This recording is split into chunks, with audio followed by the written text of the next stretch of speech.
Familiar sight, isn't it? Tonight we're going to show you several familiar sights in Manhattan, places that you've all probably seen, but places that you may never have really looked at.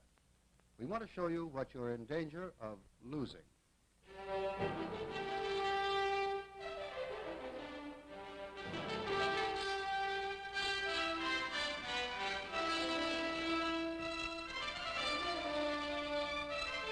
Our Vanishing Legacy, a special documentary presentation of the WCBS-TV Public Affairs Department.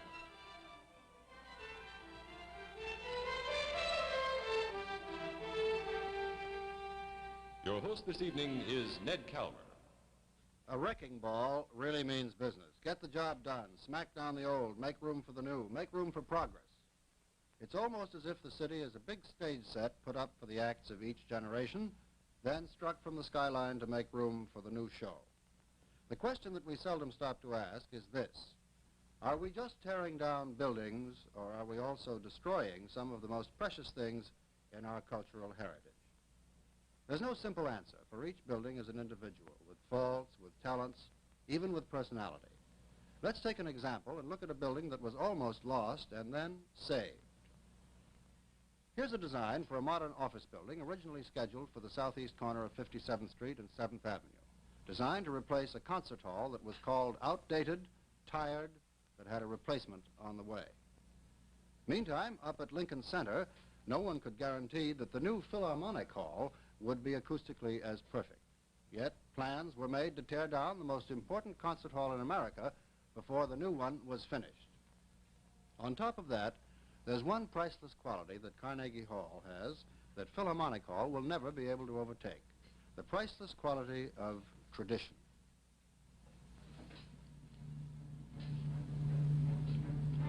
To discover the beginning of that tradition, it's necessary to delve back 70 years to opening night, May 5th, 1891. They were all there for the opening, all the rich and valuable citizens of the day.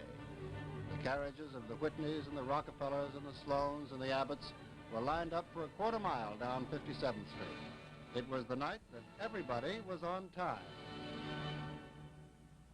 They were to hear two conductors that evening, young Walter Damrosch and a Russian named Tchaikovsky. The social lion of the evening was the founder of the hall, Andrew Carnegie. His guests were the members of the Damrosch family. When Carnegie entered his rose-draped box, number 33, this one, he could see a massed chorus of 400 already on the stage behind the orchestra, and they could see him, and they greeted him.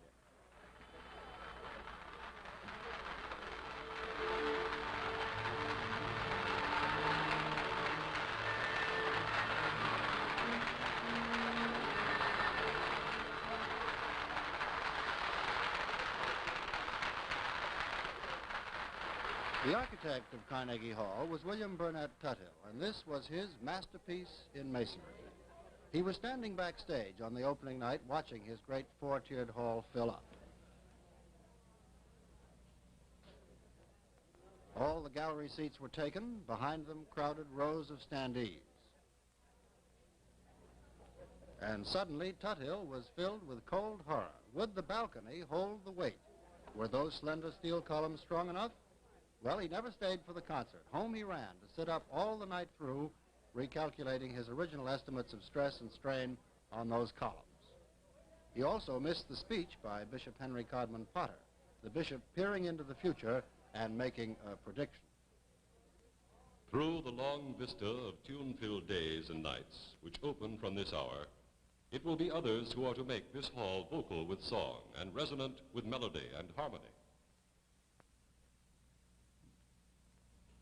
And then Walter Damrosch stepped to the podium to conduct Beethoven's Leonore Overture No. 3, and the tradition began.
That was the tradition we almost lost when we almost let them tear down Carnegie Hall, one of the most perfect concert auditoriums acoustically in the world.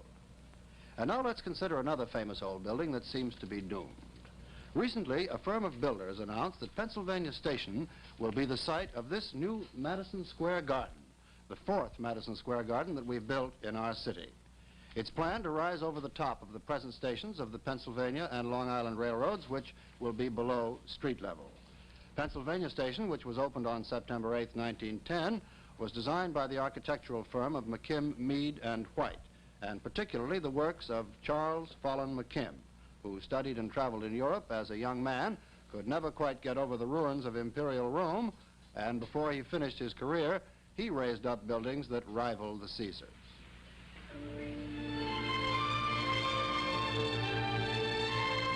McKim once took a look at the Library of Congress in Washington and remarked that it would be impossible to pile up so much stone without making a real impression.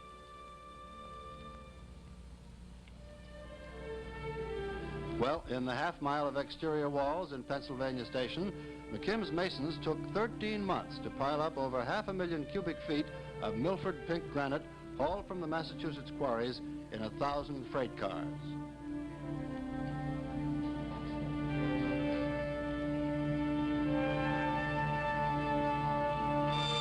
This main entrance is more massive than the Brandenburg Gate in Berlin.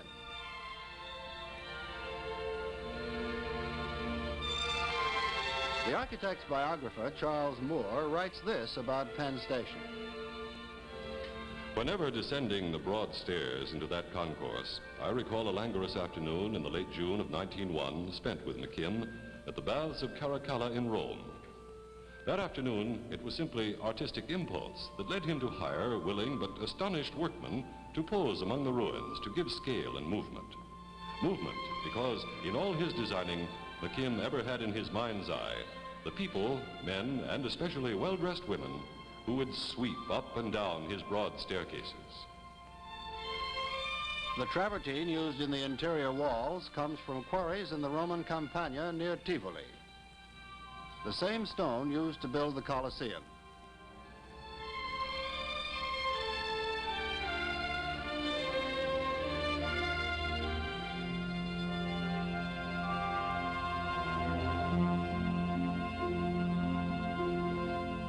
But the grime is purely a local product.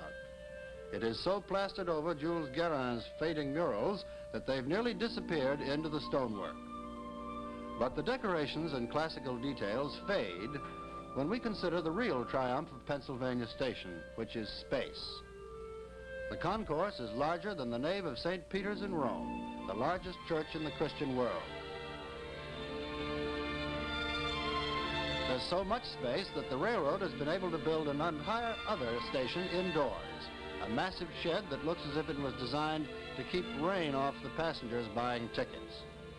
Charles McKim died in 1909, a year before the station was opened, and it's been suggested that he'd probably die all over again if he could discover this modern television-equipped counter plunked down in the middle of his station.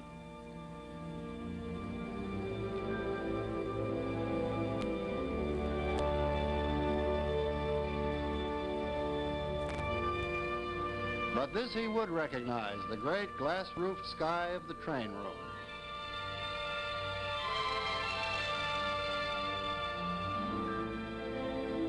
Here one can sense again the imperial majesty of the 19th century American railroad.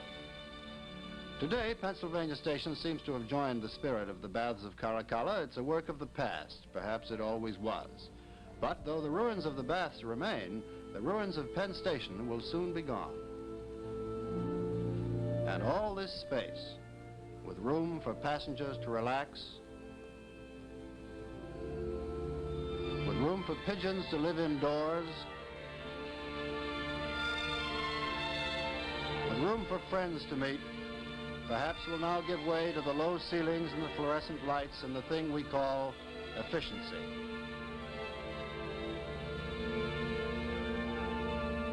For unless we take a new kind of interest in this building, Pennsylvania Station will be lost.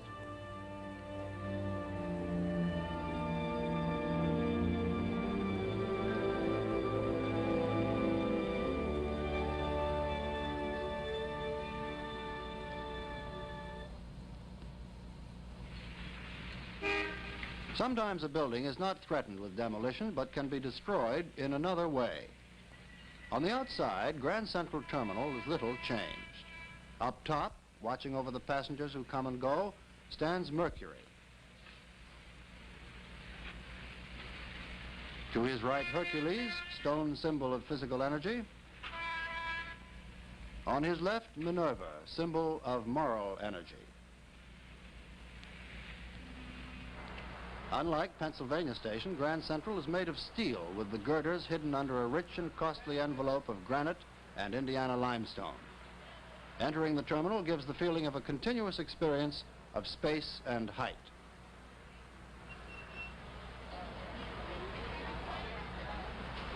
Here's the waiting room set with mammoth bronze chandeliers.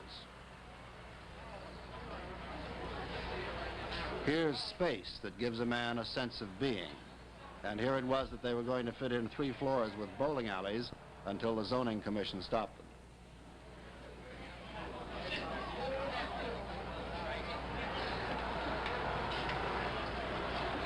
But it's in the main concourse that space and light and elegance have their real triumph.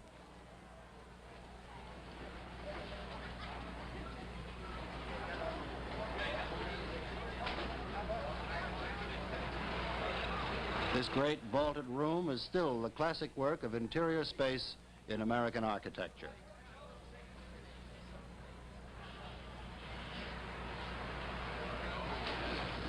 Down the marble staircase of Grand Central come commuter and citizen, traveler and transient, blending on the vast floor.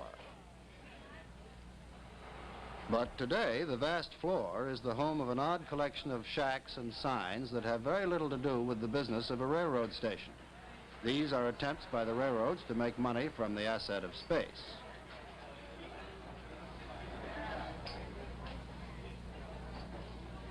But each attempt is like a flash in the pan. Nothing relates.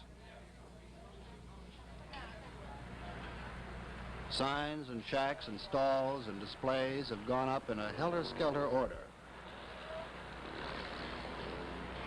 Each one arguing with some feature of the terminal.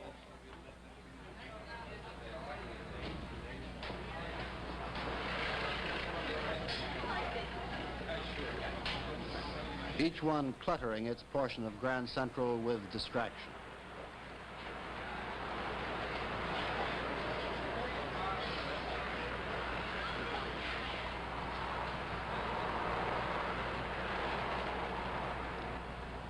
The graduate students of Pratt Institute made a study of what was happening to Grand Central, and they were able to foresee the day when the scattering of advertising and concessions could turn the terminal into this wasteland. They discovered that when the new Pan Am building is completed, nearly 485,000 people would be passing through the terminal every day. The students suggested ways of capitalizing on the traffic while improving the facilities of the station. They suggested replacing ramps with escalators, creating a new shopping concourse. But what is most important, they suggested that things be done not indiscriminately, but with forethought, with consideration, with a plan, for there's always an intelligent alternative for transforming or improving a building. Well, we've been looking at some massive examples of what's happening to New York's architectural masterpieces, but there's also a city full of smaller gems now threatened by a host of pressures, and most of all by public indifference. Here, for instance, is a house of romance. 29 East 4th Street, called the Old Merchant's House. This stately federal home of the 1830s was owned by Seabury Treadwell, a hardware merchant and importer. In 1840, his youngest daughter, Gertrude, was born in the second-floor front bedroom, and throughout her long life, she maintained that home and servants amid changing surroundings. And 93 years later, in the same room, in the same 4-poster bed, she died.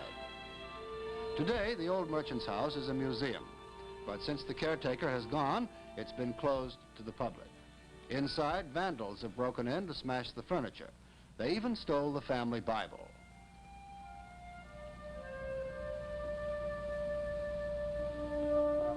Before the house can be reopened, funds to continue repairs and a new caretaker are needed. But most of all, is needed an end to our indifference as citizens to the heritage around us.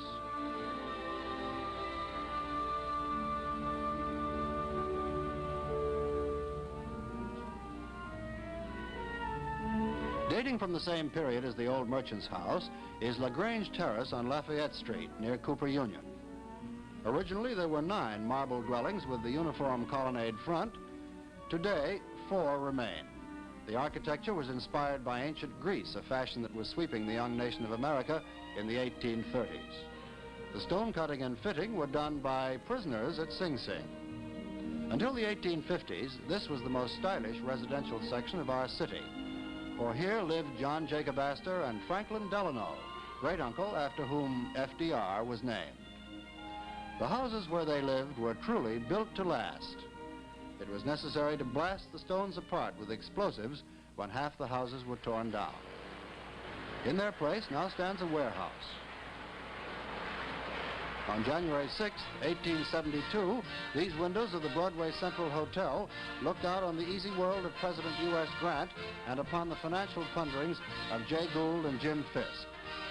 It was on the main staircase of this hotel that Jubilee Jim Fisk, the pirate of the Erie Railroad, met a fellow sportsman named Edward S. Stokes, who then and there ended their rivalry in love with 2 pistol shots.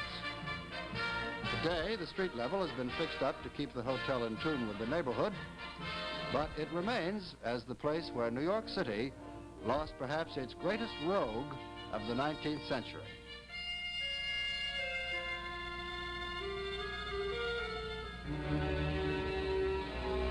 This is the Jefferson Market Courthouse on 6th Avenue in Greenwich Village. In 1885, a poll of American architects voted the building the 5th most beautiful in the United States. The somewhat Italian style is loosely referred to as Venetian Gothic. Erected in 1875, the building served as a court for the city. In more recent years, it's been an annex to the police academy and headquarters for civil defense. Today, all is abandoned except the clock. George Spinning, a village antique dealer, has volunteered to wind up the wait, and every 8 days he comes to the tower door to climb the dusty stairs.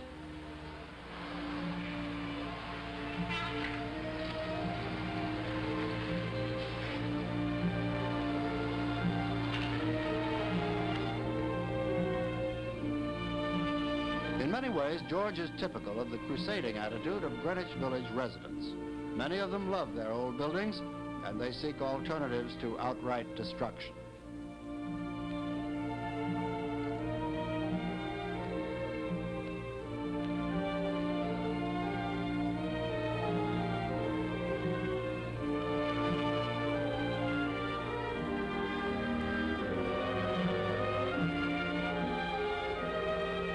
Recently, they've developed a plan which may save the place through the workings of the Committee for a Library in Jefferson Courthouse.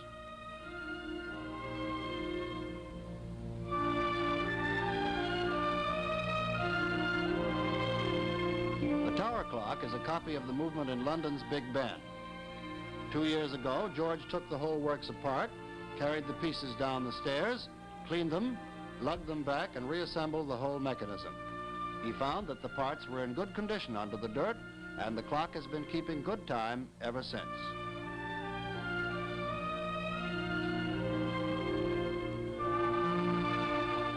The cast iron pendulum is 13 feet long and takes a languid 4 seconds every time its 300 pounds swing back and forth. Up above the clock is the platform which once served as a fire watch. If the Board of Estimate cooperates after the city election this year, municipal funds will reclaim the building from the pigeons and give it back to the people.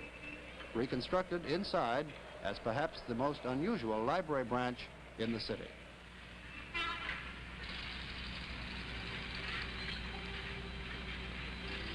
In another year, the widening of East Houston Street will reach Mulberry, and this building will be pulled down. It was here in 1863, during the bloody Civil War draft riots, that terrorized citizens sought protection from the mob who made their own war because they didn't want to fight for the Union. This is the original headquarters of the Central Department of Metropolitan Police. It was here, 32 years later, that Theodore Roosevelt served as chairman of the New York City Police Board.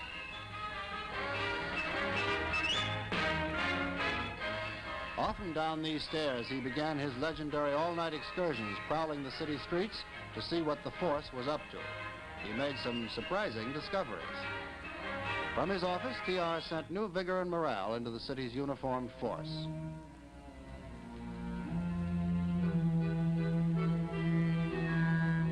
The building is Westchester marble.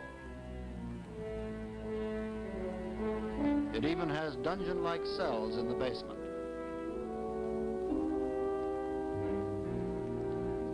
Since the home term court has moved out of the building, it's quieted down. Next year, 300 Mulberry Street will be 100 years old, and next year, it will be torn down. This building is on Bleecker Street, southeast of Washington Square. The design is original. The ornament and treatment, though they appear familiar, are unique. This is the Bayard Building, now called the Klondike Building. The current renting agent, by the way, is tempted by the requirements of his business to make an alteration here and there, and to this some will say there ought to be a law, for this building is the design of the man who's been called the founder of modern American architecture, Louis Sullivan.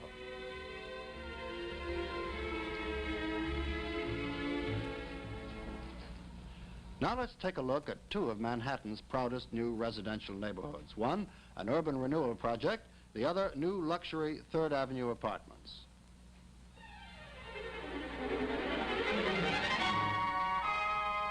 Here at Park Avenue and 103rd, there are open spaces, sunlight, and air, but here there is also a dreadful predictability.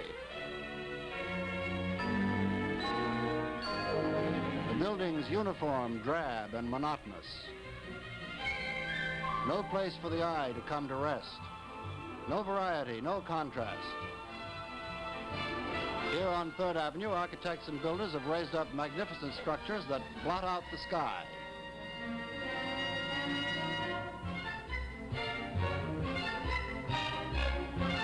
Since the late 1950s, the area has been the scene of some of the most extensive mass rebuilding in our city.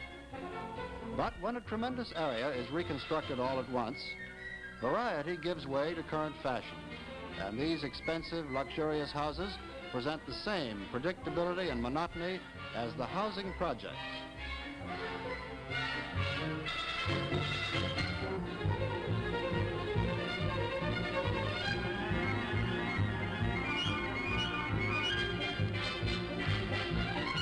No juxtaposition of styles, no link with the past.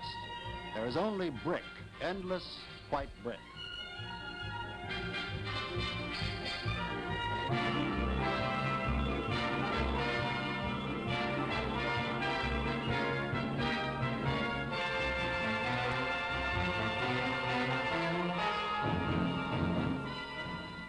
Now spend a couple of minutes with us on one short block off Lexington Avenue in a neighborhood that has developed gradually and preserved its best architectural features.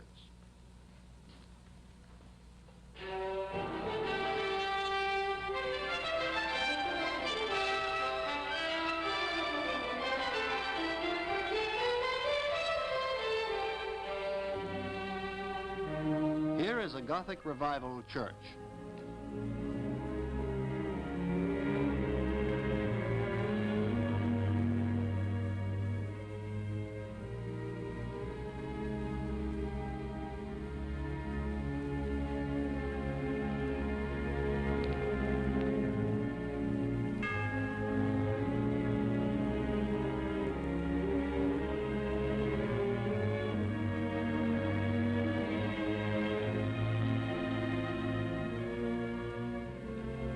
Asia House, modern design by Philip Johnson.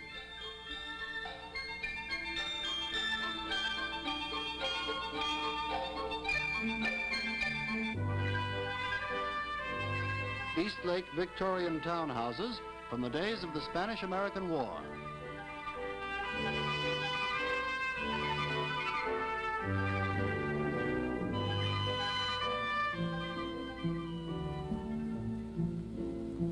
The distinctive and unique design of architect Edward Durrell Stone.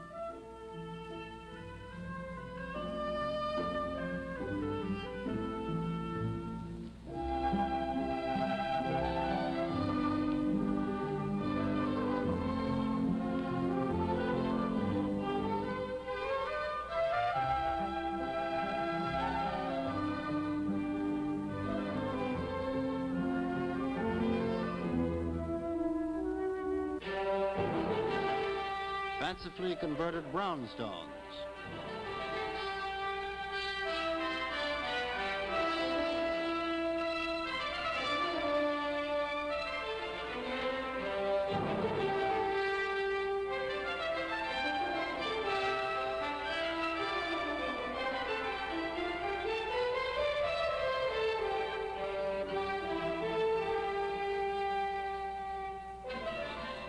As you've seen tonight, different things happen to different buildings in New York.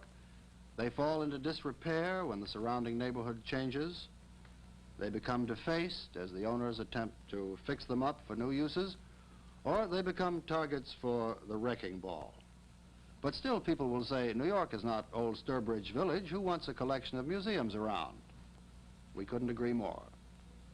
We believe buildings should be a part of the life of the city, not mausoleums. Furthermore, a building that's preserved and rented to the proper tenant will stay on the tax rolls.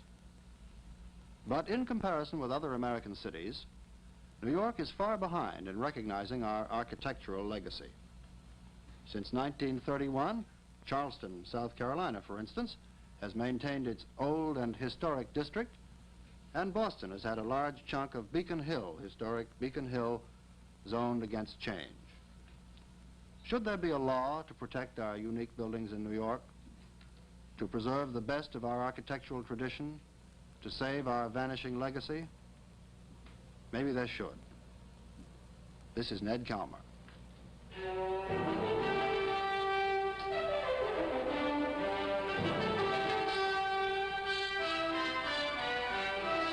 WCBS-TV wishes to thank Carnegie Hall, Pratt Institute, Mr. Daniel Burnham of the Municipal Art Society, Mr. Henry Hope Reed of the Museum of the City of New York, the Theodore Roosevelt Association, and the New York Public Library for their contributions.